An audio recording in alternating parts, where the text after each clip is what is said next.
자, 그러면 이제 98쪽을 펴보시면 직주 분리와 직주 접근이 나오는데요. 이건 제목 자체가 내용이에요. 일단 직은 직장입니다. 주는 주거 지역이죠. 그래서 직장과 주거 지역이 멀어지는 현상이 분리고, 그 멀어졌던 직장과 주거지가 다시 가까워지는 현상을 접근이다, 이렇게 말합니다. 그럼 우리가 상식적으로요, 우리 같아도 당연히 직장과 주거지역이 가깝기를 바라겠지만 왜 그렇게 멀어질 수밖에 없느냐? 여러 가지 이유가 있습니다. 일단 첫 번째, 도심 내의 집가구 때문입니다. 도심 안쪽의 땅값이 너무 높게 되면 이 주거비의 부담이 커지고, 주거비 부담을 줄이고자 보다 외곽으로 주거지역 자체가 이동을 한다는 거죠. 그러면 도심 내의 직장과 외곽의 주거지역의 어떤 격차가 커짐에 따라서 주거지역과 직장과의 거리가 멀어지는 현상이 바로 직주분리다라고 보시면 돼요. 두 번째는 도심의 주거 환경이 악화된다는 거죠. 그러면 이 사람들 입장에서는 보다 쾌적한 환경을 찾아서 이동을 하게 되고, 그 결과 주거지가 보다 외곽으로 이동하다 보니까 직주분리가 발생하게 되는 거고요. 그렇죠? 그 다음에 세 번째는 교통의 발달이에요. 자, 교통이 발달하면 이전보다 보다 빠른 시간 내에 출퇴근이 가능하게 되다 보니까 보다 외곽으로 이동함에 따라서 직주분리가 발생하게 된다는 겁니다. 그러면 이런 직주분리 현상의 결과가 무엇이냐? 일단 도심 안쪽, 그러니까 직장이 위치한 도심 쪽에서는 주간에 근무 시간대는 사람들로 북적대다가 퇴근 시간 이후에는 전부 자기 집으로 이동하다 보니까 주간 인구와 야간 인구의 격차가 커지는 문제가 발생해요. 이걸 마치 인구에 구멍이 뻥 뚫렸다고 해서 인구 공동화 현상 그래요. 공동이란 말은 한글로 따지면 구멍의 뜻이거든요. 그런데 우리가 즐겨 먹는 음식 중에서 이 가운데 구멍이 뻥 뚫린 그 음식이 뭡니까? 예? 바로 그렇습니다. 어우, 좋아요. 다 모든 분들이 도너츠라고 할 때 우리 고급진 도넛이라고 말씀하셨습니다. 대단히 잘하신 거예요. 예. 근데 또 반대로 외곽 지역에서는요, 낮에는 텅텅 비었다가 또 밤에 잠만 자러 들어오거든요. 그러니까 도시 전체가 무슨 침대가 됐다라고 해서 매드타운화 현상 또는 침상 도시화 현상이 발생한다, 이렇게 말하고 있습니다. 오케이? 근데 기출문제는 아니고 모의고사 때 어떻게 바꿨냐면, 지금 직장이 위치한 도심 지역에서 인구 공동화가 나오고 외곽의 주거 지역에서 배드타운화가 발생하잖아요. 이걸 앞뒤를 바꿔서 틀리게 만든 그런 문장도 있다는 거죠. 그리고 이런 식의 문장은 자주 나왔었어요. 어떤 게 있냐면, 인구 공동화 현상은 또는 도넛 현상은 도심 지역에 있어서 유용성이 있는 현상이다, 이런 식의 말이 나왔거든요. 맞아요, 틀려요? 맞는 말이에요. 인구 공동화가 도심에 발생하잖아요. 그러니까 도심 지역 입장에서 유용성이 있다, 옳은 말이거든요. 그러나 그 말 자체는 옳지만, 틀린 말은 아니지만 굳이 그런 말을 할 이유가 없어요. 왜? 직주분리가 왜 발생하고 그런 결과가 왜 나올 수밖에 없느냐가 중요한 것이지, 뭐 도심 지역에서 유용하다, 외곽에서 유용한 이론이다, 그런 걸 물어본다는 건 약간 지엽적이지 않는가 생각이 듭니다. 물론 기출문제는 그렇게 나온 적이 없으니까. 근데 그랬던 그녀가 다시 가까워지는 게 뭐다? 접근이에요. 근데 여러분, 생각해봐요. 멀어지는 곳의 반대가 가까워지는 거 아니에요? 그 멀어지는 원인을 거꾸로 뒤집으면 가까워지는 이유가 될 수밖에. 그래서 직주 접근의 원인이 뭐냐? 거꾸로 뒤집어요. 우리 조금 아까 직주 분리의 원인 중에 도심의 집가구가 있다 그랬잖아요. 그럼 이전보다 상대적으로 도심의 집가가 하락한다면 이 정도 주거비는 감당할 만하겠다 생각 때문에 외곽으로 이동했던 분들이 다시 도심 쪽으로 이동할 수가 있게 되겠죠. 두 번째, 도심의 주거 환경이 악화되어 보다 쾌적한 환경을 찾아서 이동했던 분들이 이제 도심의 주거 환경이 이전보다 개선되고 좋아진다면, 이 정도 깨끗한 환경이면 외곽 굳이 갈 이유가 없겠구나, 돌아올 수가 있는 것이고. 세 번째, 교통이 발달해서 외곽 갔단 말이에요. 근데 나만 간 게 아니고 여러 명이 갔네? 어떻게 돼요? 출퇴근 시간대 몰려가지고 트래픽잼, 교통체증이 발생해서 좀 편하게 있으려고 갔더니 도로에서 한두 시간 허비한다. 그럼 저라도 이런 된장하면서 다시 도심으로 돌아오겠다 생각이 들겠죠. 오케이? 그래서 어떻게 말하냐면 교통체증으로 인하여 직주 접근이 발생하게 된다. 이렇게 많이 나와요. 오케이? 그럼 다시 돌아왔어요. 다시 돌아왔는데 그런데 아무리 예전보다 도심 쪽의 땅값이 떨어졌다 한들 땅값 자체는 도심 쪽이 비싼 거 아니에요? 그러니까 뭐다? 땅값 자체가 비싸니까 건물이 옆으로 뻗는다, 위로 올라간다.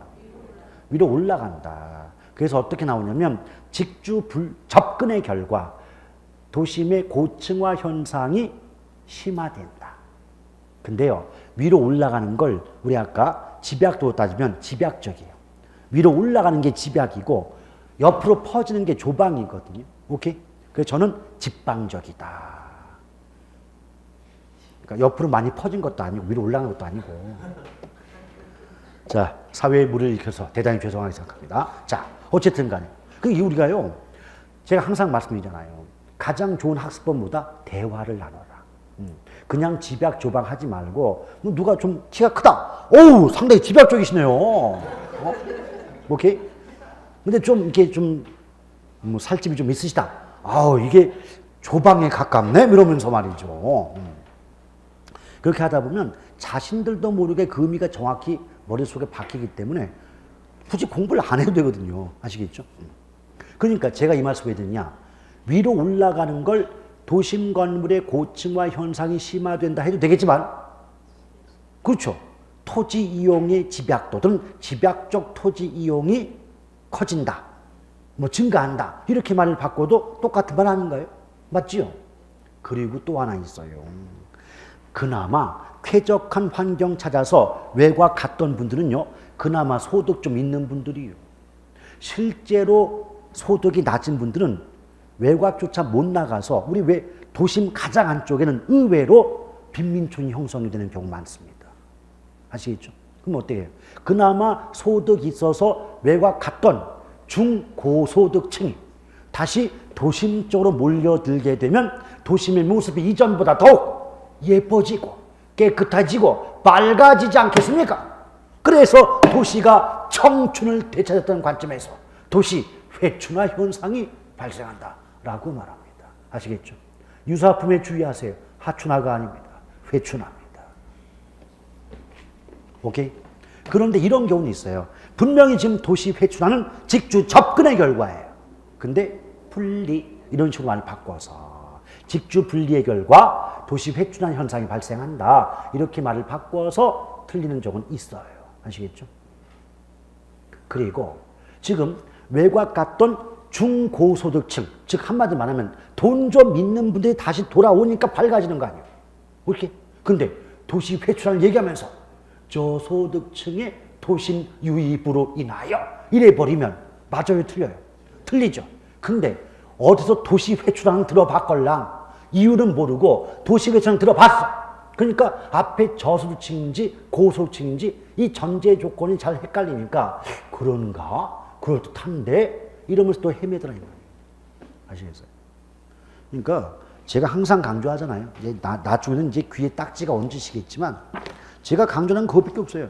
제발 말뜻만 정확히 알고 와라. 그것만 가지고도 합격은 나온다. 자, 그 다음 도시 스프롤. 여러분 스프롤을 한마디로 드리면 이거예요. 난개발.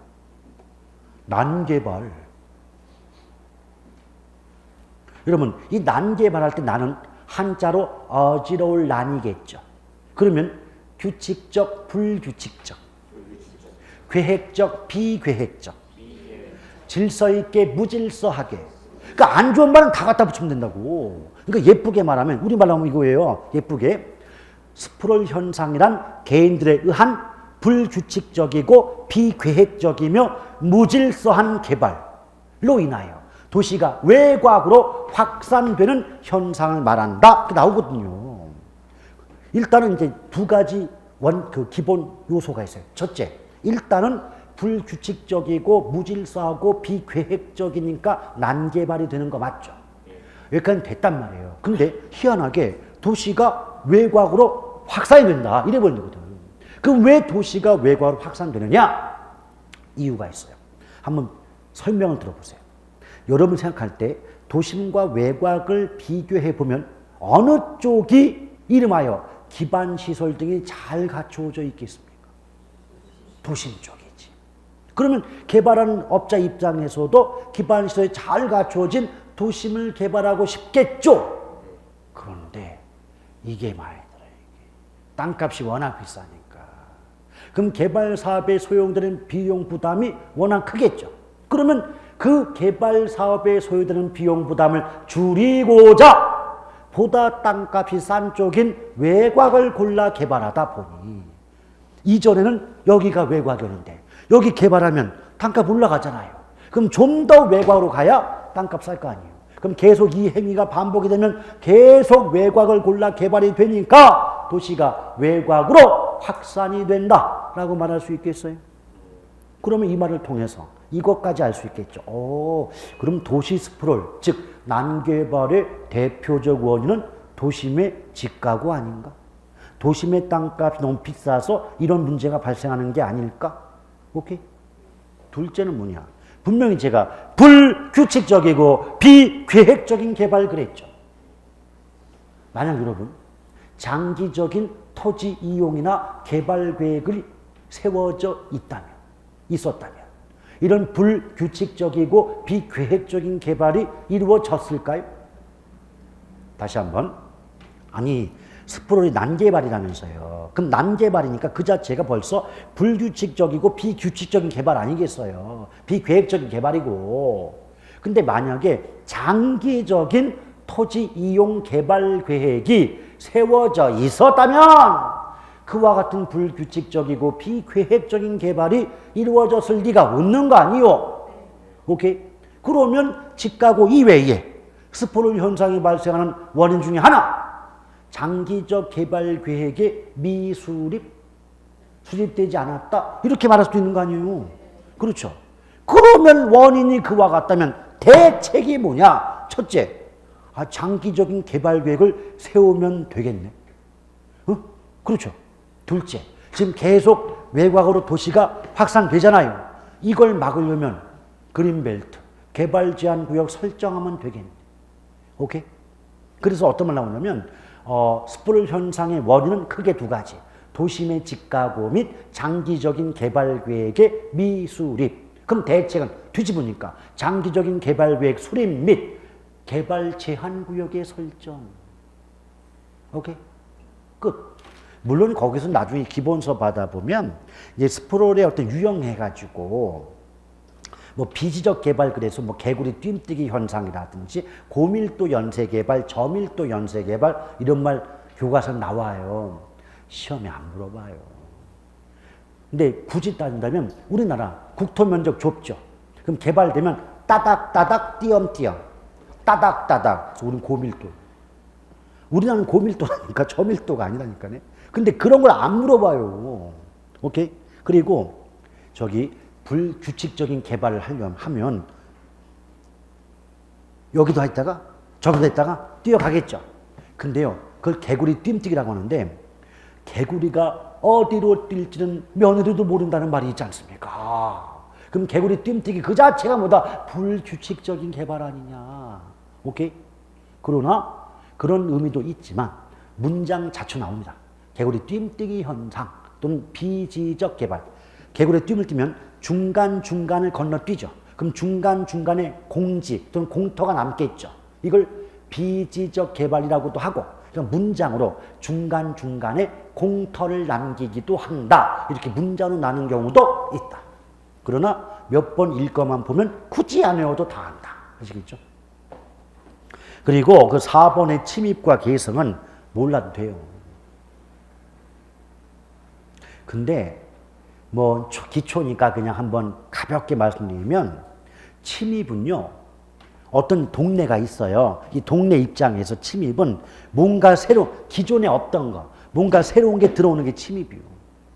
예컨대 뭐 이런 말은 좀 연결이 좀 덜 될 수도 있겠지만 아니 우리 가족 중에 누군가가 뭐 엄마 몰래, 아빠 몰래 들어온다고 침입이라 그러나? 주거 침입죄로 신고해요? 아니잖아요. 가족 아닌 누군가가 몰래 들어올 때 주거 침입죄, 뭐 야간 주거 침입 이러잖아요. 그렇죠? 그러니까 뭔가 새로운 게 들어오는 거예요. 단적 예로 여기 잘 사는 동네, 고소득층의 주거 지역에 소득 낮은 저소득 계층이 들어오면 요 기존과는 뭔가 새로운 다른 게 들어오죠. 그걸 침입한다 그래요. 그런데 개성이 뭐냐면 잘 사는 동네에 조금씩 못 사는 사람이 들어오다가 이제 아예 그 동네가 저소득층의 주거지역, 즉 못 사는 동네로 바뀌었대. 그걸 뭐라 한다? 개성 그래요. 아시겠죠? 그러니까 우리말로 뭐 어려운 말 쓸 거 없고 뭔가 새로운 이질적 요소가 들어오는 걸 침입. 그래서 완전히 그 지역의 모습이 다른 모습으로 바뀔 때마다 개성. 오케이? 그리고 바뀌는 과정을 천이라고도 하거든요. 그러니까 원래는 침입, 천이 개성이에요. 그러니까 굳이 따진다면 침입이 원인이고 천이가 과정이고 개성이 결과가 되는 거죠. 자, 제 거 한번 잘 따라가 보세요. 고소득층 주거지역에 저소득층 인구가 들어온다. 침입. 그래서 계속 침입이 이루어짐에 따라서 그 동네가 조금씩 저소득층 주거지역으로 바뀌고 있다. 천이. 바뀌었다. 개성. 별거 아니에요. 됐죠? 그 다음에 오른쪽 보면 부동산 개발 활동 나오는데 일단 개발의 뜻을 보면 원래 개발은요. 인간 생활에 필요한 뭐 쇼핑, 레저, 뭐 작업 공간 등을 제공할 목적으로 토지를 개량하는 일체의 행위를 뭐라 그런다? 개발이라고 말을 합니다. 근데 나중에 기출문제 풀다 보면 개발의 뜻도 속된 말로 출제자가 지 원하는 듯 막 써버려요. 의미 같은 거는. 오케이? 그러니까 굳이 여기 나와 있는 또는 교과서에 나와 있는 의미를 외웠다 한들 의미는 출제자 마음대로 쓰는 거기 때문에 굳이 외운다는 게 큰 도움이 되진 않습니다. 그러나 대부분은 그 문장을 벗어나지 않기 때문에 그냥 많이 읽어보시면 되는 거고 굳이 외울 필요까지는 없어요. 왜? 의미 갖고 장난치지 않아요. 근데 거기 아래에 보면 조성이다, 건축이다 이런 말 있죠? 쓰잘데기 없어요. 주체에 따른 분류다. 안 봐도 돼요. 토지 취득 방식인데 여러분 환지, 그 아래 또 매수, 혼합, 합동신탁 나오잖아요. 어디서 봤던 기억이 있습니까? 공법. 자, 여러분 이 중에서 1차만 준비하시는 분 계셔요?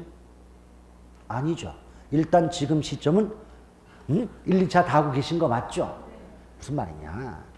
이거 공법에서 배우시는 게 개론 때 배우는 것보다 훨씬 심도 깊게 배우시고 또 굳이 중복되는 거 중복해서 할 거 뭐 있어요? 할 거 없이. 오케이? 그러니까 자, 개론에서도 지금까지 한두 번 정도 나왔다.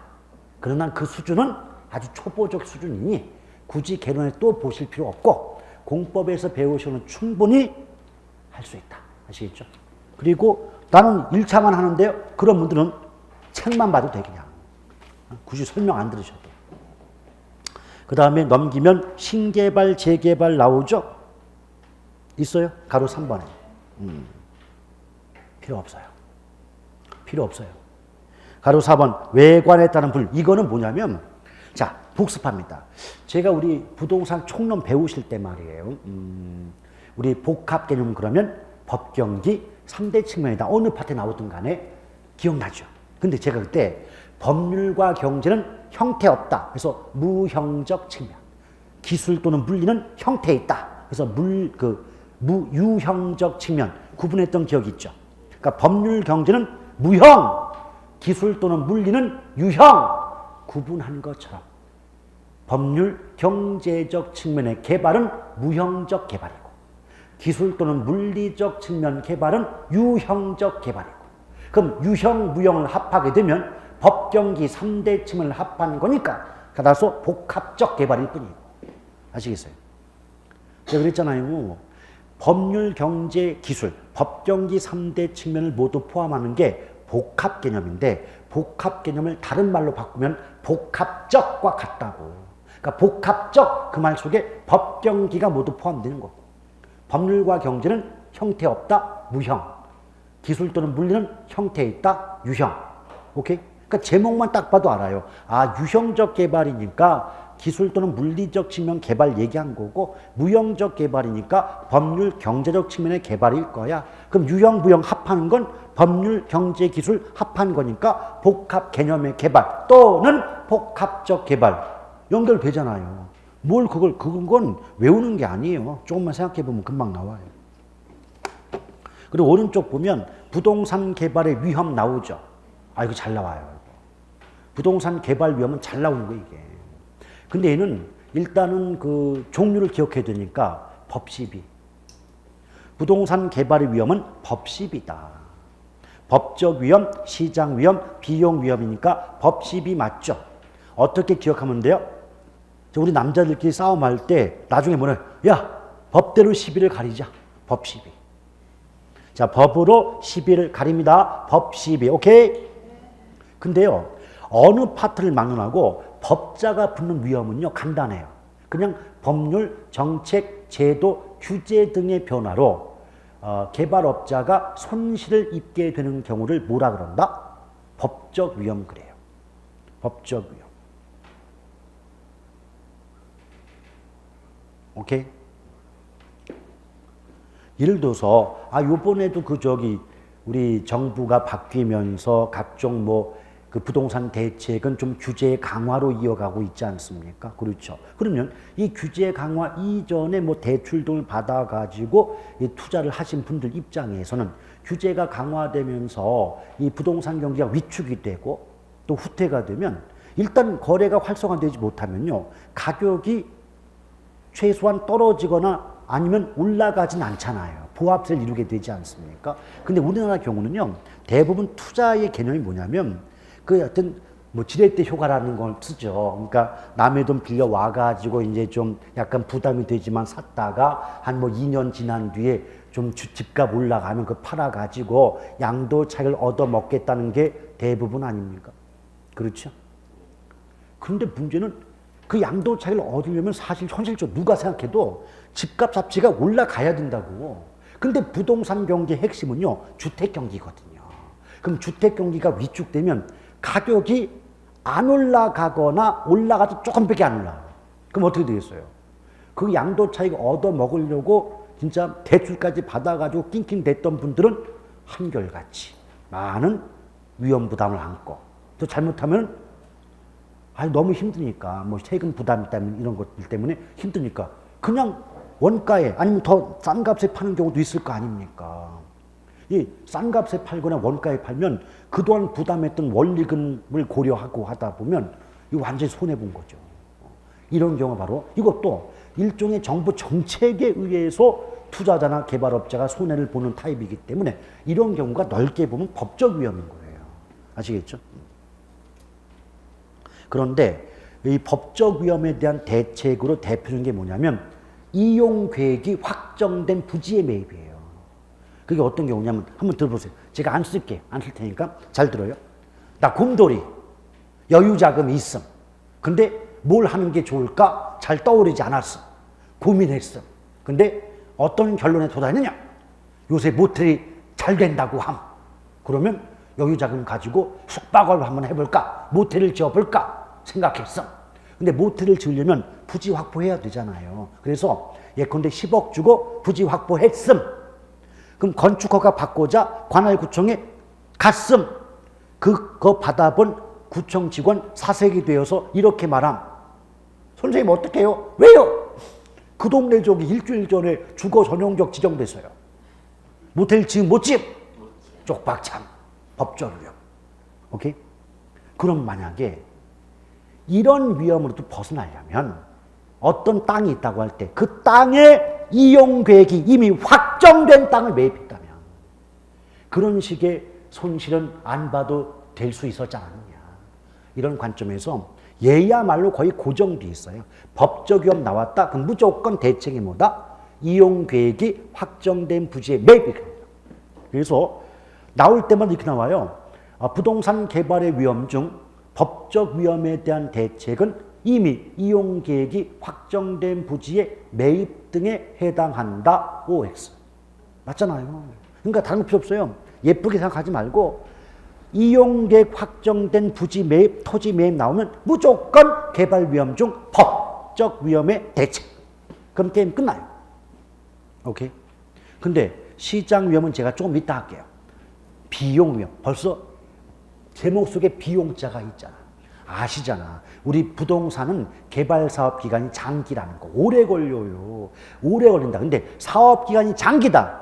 이 말 속에는 크게 두 가지 의미가 내포되어 있습니다. 첫째, 그 개발 사업과 관련된 위험이 높다는 의미도 있지만, 둘째, 당초에 개발 사업 초기에 전혀 예상하지도 못했던 비용 증가의 위험이 있다는 거지. 왜? 그 개발 사업이 장기간이다 보면 처음에 예상하지 못했던 인플레이션, 물가 상승의 우려도 높아지죠. 그럼 물가가 올라간다면 단순히 물건 값만 올라간다는 뜻이 아니라, 아니 자재값도 올라가겠지만 인건비도 오를 거 아니에요. 그럼 예컨대 개발업자 입장에서 나는 당초에 100억의 비용을 예상했는데 이게 계속 이제 딜레이가 되면서 계속 공사기 연장이 되니까 이게 150억, 200억이 될 수도 있는 거 아닙니까? 그럼 여러분 입장 바꿔놓고 생각해봐요. 여러분이 개발업자 입장이라면 얼마나 가슴이 탈 겁니까? 이게 속이 타고 그냥 바짝바짝 마를 거 아니에요. 그렇죠? 근데 그게 좀 생각이 다른가 봐요. 저는 그만큼 100억만큼의 돈이 있다면 미쳐서 개발 사업을 하게? 여행이나 다니면서 놀고 먹지? 저는 그럴 것 같아요.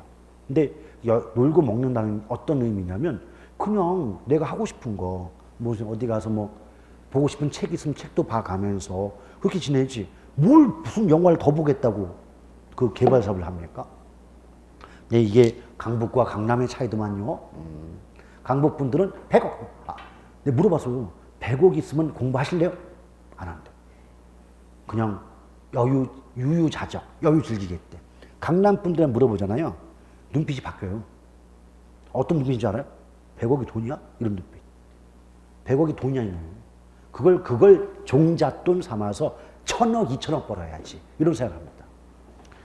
근데 그런 생각이 뭐 나쁜 건 아닌데요. 제가 볼 때는 그런 분들이 만약에 돌아가시면 장례식장에는 유가족이 있는 것이 아니라 상속인이 있을 뿐이죠.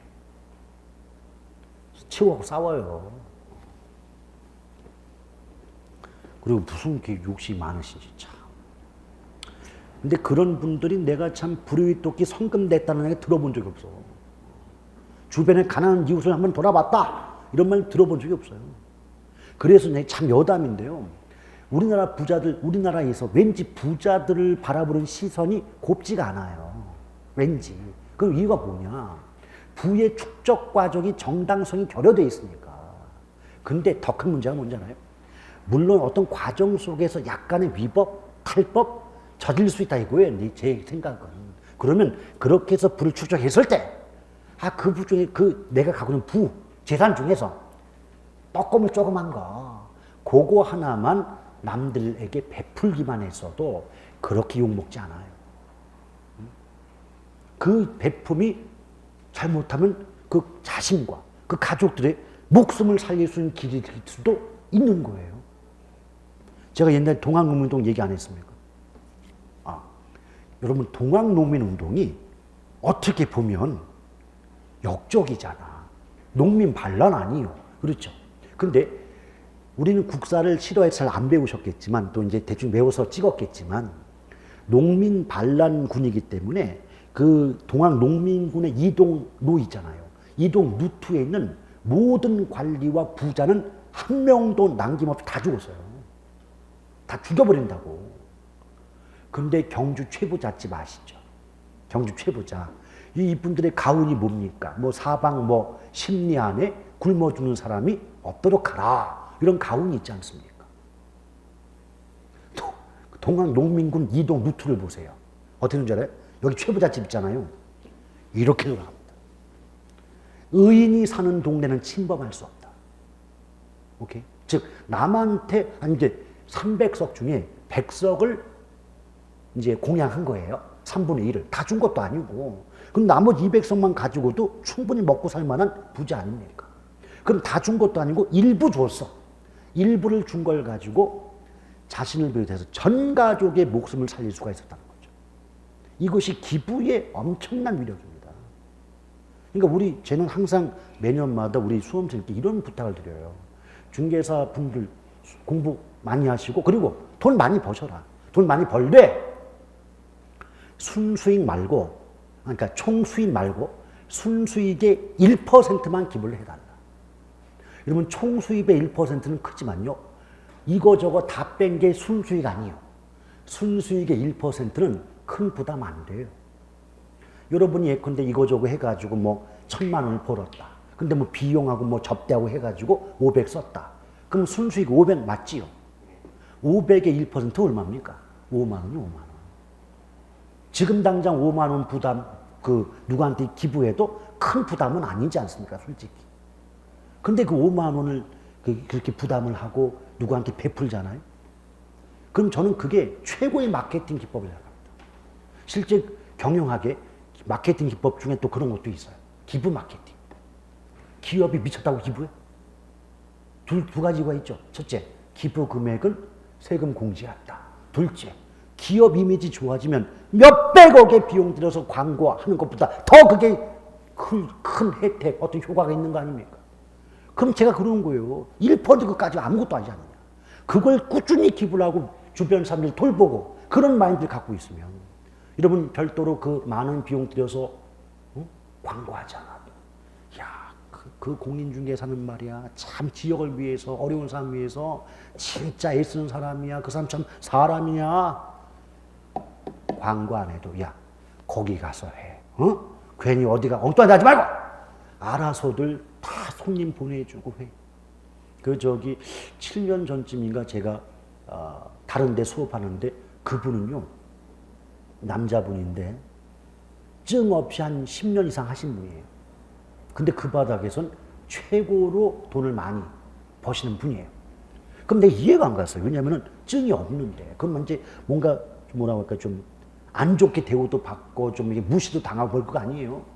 근데 물어봐, 술 한잔 하면서, 아이, 선생님, 어떻게 하시길래 증도 없고, 이름하여 뭐 이제 무자격증, 무장점에서 어떤 무시도 받으실 텐데, 어떻게 그렇게 인정을 받으시고 돈을 버십니까? 이분이 하셨던 말씀이 뭐냐면, 그렇게 되기 위해선 둘 중에 하나는 갖춰야 된다. 첫째, 전문성. 둘째, 신뢰성. 정직성이라는 거죠. 그러면 전문가이면서도 신의를 갖추면 금상첨화겠지만, 내가 배운 게 없다면 솔직이라도 해야 된다. 남에게 이 사람 말은 무조건 믿어도 된다. 이런 신의를 안겨줘야지. 둘 중에 아무것도 안 되면 뭘 갖고 돈을 벌겠느냐. 그분이 그런 말씀 하시더라고요. 그래서 그분은 알고 보니까 주변에 굉장히 큰 신뢰를 얻고 계셨고, 그걸로 가만히 있대 보이는, 가만히 있으면 그냥 누가 와가지고 혹시 누구 아니시냐고. 맞는데요? 내가 누구 소개로 왔다고. 그냥 해주시오. 이거 설명은, 그냥 다 믿을게, 그냥 하시라고. 오케이? 둘 중에 하나는 하십시오. 그런데 문제는, 이거 대충 공부해서 어떻게 맞추겠다. 그럼 전문성도 없어. 그리고 어떻게 해서 싸바싸바 해가지고 이게 상대방이 돈을 벌든 말든 나만 좀 받으면 되지. 이런 생각들을 하게 되면은, 전문성도 없어, 신뢰성도 없어, 뭘 갖고 도대체. 오히려 그런 분들은요, 미꾸라지 한 마리가 흙탕물을 일으키는 것처럼 다수의 정말 정직하고 뭔가 해보려는 그 착한 중개사분들 모두를 힘들게 만드는 거예요. 아시겠죠? 제가 원래 12월 달까지는 윤리 시간이 많아요. 1월부터는 그런 시간이 없어요. 그렇습니다. 자, 그 다음에, 여러분, 시장 위험이 있어. 시장 위험. 근데 이 시장 위험은 뭐냐면, 여러분, 시장 상황은 확실해요? 불확실해요? 불확실하죠. 언제 물가가 오를지, 언제 규제가 바뀔지 어떻게 알아. 그래서 시장 상황의 불확실성 때문에 개발업자가 또는 투자자가 손실을 입을 가능성이 있을 때 우리는 무슨 위험이라고 한다? 시장 위험. 근데 기출문제에서는 이렇게 나와서 한번 들어봐요. 시장의 불확실성이 개발업자에게 지우는 부담을 시장 위험이라 한다. 그랬어요. 같은 말 한 거예요. 시장의 불확실성이 개발업자에게 지운다는 건 부담하게 하는 그 위험을 시장 위험이라 하지 않느냐. 그렇죠. 근데 이 시장 위험은 시장 분석과 시장성 분석을 통하여 해결할 수 있다. 그럼 시장 분석이 뭐냐? 어떤 특정 유형의 부동산이 있다고 할 때, 이건 좀 이따가 예를 들어 설명하겠습니다. 그 부동산에 대한 수요와 공급 상황을 분석하는 걸 뭐라고 한다? 시장 분석 그래요. 근데 시장성, 위아래 비교해 보면 성, 한 글자 차이 맞죠? 의미는 전혀 달라요. 시장성 분석은 특정 유형의 부동산이 현재나 미래의 시장 상황에서 매매되거나 임대될 가능성이 있는가를 분석한다. 이렇게 말이 나와요. 물론 문장은 좀 더 길게 나오겠지만 핵심만 따지면 이겁니다. 자, 만약에 문장에서 수요 공급 분석 나오면 시장 분석이 답이고, 매매 임대 가능성 나오면 시장성 분석이 답이에요. 오케이? 그런데 상당히 유용한 암기법이긴 하지만은 변태라고 욕을 먹을 수도 있는데 오해하지 마시고 그냥 암기법이에요. 이것은 왜 그러냐면 다른 예외가 없고 딱 그렇게만 나오니까. 잘 봐요. 이거 나오죠? 이게 붙어. 성매매. 아시겠죠? 이건 다른 말이 없어. 그러니까 무조건 누가 내도 이 말이 나오기 때문에 어쩔 수 없이 약간 오해하지 마시고 성매매. 오케이? 성자 나오면 매매인데 이게 따라 붙습니다. 이건 예외가 없습니다. 어떤 사람이 모의고사든 기출이든 문제집이든 항상 그렇게만 나니까 성매매를 꼭 기억을 해 주시길 바랍니다. 동영상 붙는 분들 오해하지 마세요. 저 다른 거 한 거 아니에요? 예. 오케이? 그러니까 문장으로는 요 차이만 하면 돼. 자, 수요 공급 나오면 시장, 매매 임대, 성매매, 시장성 분석. 오케이? 그런데 이게 뭐냐면 우리 여기가 지금 노원구 무슨 동이에요? 상계동. 자, 만약에 노원구 상계동 일대에 원룸이라는 부동산에 대한 수요와 공급을 분석한다면 이게 시장 분석이에요. 근데 지금 상계동 일대에서는 원룸이라는 임대주택이 100개가 필요한데 지금 시장에서 구할 수 있는 것, 공급된 건 50개에 불과하다면 수요가 공급보다 많은 거 맞죠? 근데 경제론에서 수요가 공급보다 많으면 초과수요고, 초과수는 남아돈다, 부족하다. 뜻이 부족하다의 뜻이잖아요. 그럼 지금 상계동 일대에서는 원룸이라는 부동산이 필요로 하는 양보다 부족하구나. 이걸 파악하는 게 시장 분석. 그럼 시장 분석의 결과를 바탕으로 그러면 이 상계동 일대의 원룸이라는 부동산의 임대 가능성은 다른 지역보다 높겠구나. 이걸 파악하는 게 뭐다? 시장성 분석이다. 오케이? 그럼 여러분 생각해 보세요. 시장 분석과 시장성 분석을 비교하게 되면 과연 어느 분석이 먼저 이루어져야 되는 겁니까? 그렇지. 뭐라고 했죠? 성자 붙인 것 같은데. 이런 경우는 심증은 있으나 물증이 없다고 하지요. 알겠습니다. 요쪽 방면이 좀 이렇게 좀 수상한데. 그래서 뭐라고 하냐면 시장 분석은 시장성 분석에 선행한다. 오케이? 근데 그거를 이렇게도 바꾸는 거예요. 잘 보세요. 특정 유형의 부동산에 대한 수요와 공급 상황을 분석하면 그 특정 유형의 부동산의 매매 임대 가능성 분석의 토대가 된다. 그게 무슨 말이냐? 봐봐요. 지금 여러분 시장 분석이 시장성 분석보다 먼저 이루어진다는 건 이해되시죠? 그럼 그것을 시장이 시장성 분석에 선행한다. 이것도 이해 가시죠? 그러면 먼저 이루어지는 분석은 나중에 이루어지는 분석의 토대가 된다. 기초가 된다. 바탕이 된다 해도 이것은 뭐 같은 말 한 거 아니냐고. 오케이? 그럼 시장 분석은 시장성 분석에 선행한다, 기초다, 토대가 된다, 바탕이 된다, 전부 같은 말 한 거 아니냐고. 근데 웃긴 게 뭔지 알아요? 선행자만 외우신 분들은 토대 바탕 나오죠. 다 틈나 진짜로. 이게 뻥치는 게 아니야 진짜로. 그럼 그걸 바라보는 난 미쳐요 진짜. 더 이상 어떻게 해줘야 되는 건 도대체. 라고 많이 힘들어요. 과거에 힘들었어요. 너무나. 그게 뭐냐면은 하나하나 글자를 다 알려줘야 되는 거예요. 그러면. 그게 가능하겠냐고 도대체. 그렇죠? 예. 오케이? 그러면 순서로 따지면 시장성 분석은 시장 분석에 후행하는 거죠. 그러니까 시장 입장에서 먼저고, 그러니까 선행이고, 시장성 입장은 나중이니까 후행 아니요.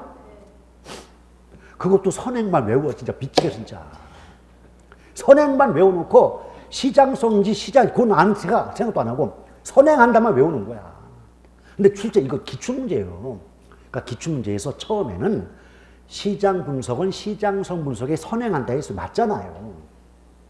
수험생 분들이 문제를 풀려고 그러면 그게 왜 그런 걸 푸는 게 아니라 아예 문장을 통해 외워버려요, 진짜. 그러니까 선행을 외운 거 아니에요.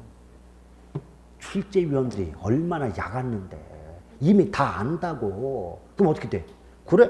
그러면 이제 선행을 후행으로 바꾸는데 후행으로 바꾸면서 앞뒤도 바꾸면 많거든요. 그럼 시장성 분석은 시장 분석에 후행한다. 이거 맞잖아요. 후행 나왔다고. 선행인데 후행 써놨다고. 다 틀린 거 아니야 또. 제발. 그래서 이게 재수업 안 더 좋으니까요. 우리 저기 동영상 붙는 분들도 좀 재수업 안 더 좋으니까 정확하게 좀 공부하세요. 대충 어설프게 공부하시면은 여러분 고통이 너무 커져요. 이거는 정말 제가 꼭 말씀드리고 싶어요. 아시겠죠? 이게 그렇습니다. 근데 웃긴 게 뭔지 알아요? 한 말씀만 더 드리고 마칠게. 가로 2번에 보면 개발의 타당성 분석 나오죠. 얘도 은근히 잘 나오는 대목이요. 근데요, 그 가로 2번에 부동산 분석의 유형 나오죠. 그래서 제가 부르는 글자 동그라미 쳐봐요. 지, 시, 성, 타, 투. 기출문제를 맞췄어요. 기출문제가 꽤 자주 나왔는데 어떻게 나왔냐? 부동산 개발의 분석의 순서로 옳은 걸 골라유. 정답은 지시성 타투유. 오케이? 근데 거기서 내용 물어봤던 건 그냥 시장과 시장성 분석이유. 근데 그 시장 분석과 시장성 분석은 이미 해드렸잖아요. 이 말이 거기 그대로 들어가 있어요. 그러니까 자, 내용은 시장 분석과 시장성 분석 내용만 알자. 나머지는 순서다. 지시성 타투. Understand? 수고하셨습니다. 자, 오늘 일요일 날 아침부터 고생 많으셨고요. 다음 주에 다시 뵙도록 하겠습니다. 고맙습니다.